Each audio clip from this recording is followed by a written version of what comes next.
Yeshayahu, Isaiah, chapter 2. The words that Yeshayahu, the son of Amoz, saw concerning Yehuda and Jerusalem.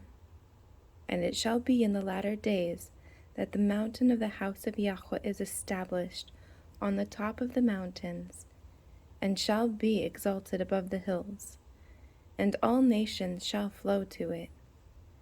Many people shall come and say, Come, let us go up to the mountain of Yahweh, to the house of the Elohim of Yaakov, and let him teach us his ways, and let us walk in his paths.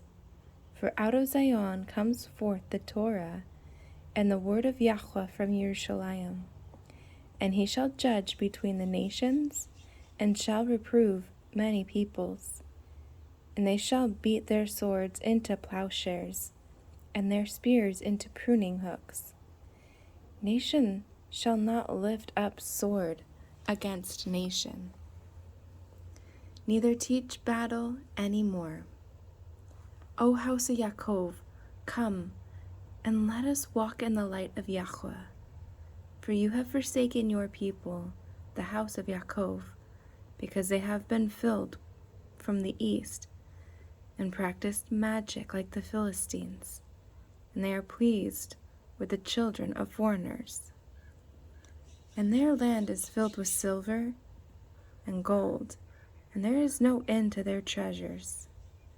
And their land is filled with horses, and there is no end to their chariots. And their land is filled with idols.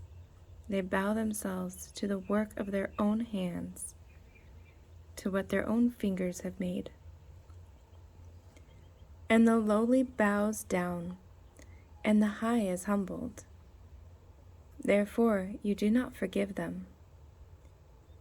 Enter into the rock, and hide in the dust, because the fear of Yahweh and the splendor of his excellency. The lofty looks of man shall be humbled, the pride of men shall be bowed down, and Yahweh alone shall be exalted in that day. For Yahweh of hosts has a day against all that is proud and lofty, against all that is lifted up, so that it is brought low, and against all the cedars of Lebanon that are high and lifted up, and against all the oaks of Bashan, and against all the high mountains, against all the hills that are lifted up, and against every lofty tower, and against every strong wall, and against all the ships of Tarshish, and against all the desirable craft.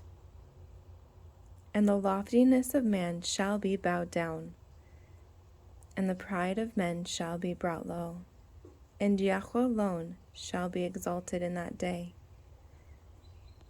And the idols completely pass away, and they shall go into the holes of the rocks and into the caves of the earth, from dread of Yahweh and the splendor of his excellency, when he arises to shake the earth mightily.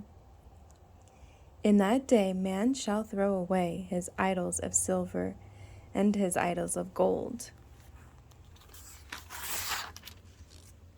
which they have made for themselves to worship.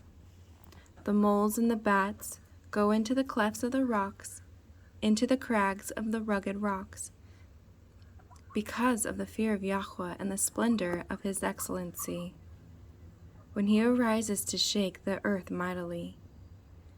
Cease from man, whose breath is in his nostrils, for in what is he to be reckoned upon?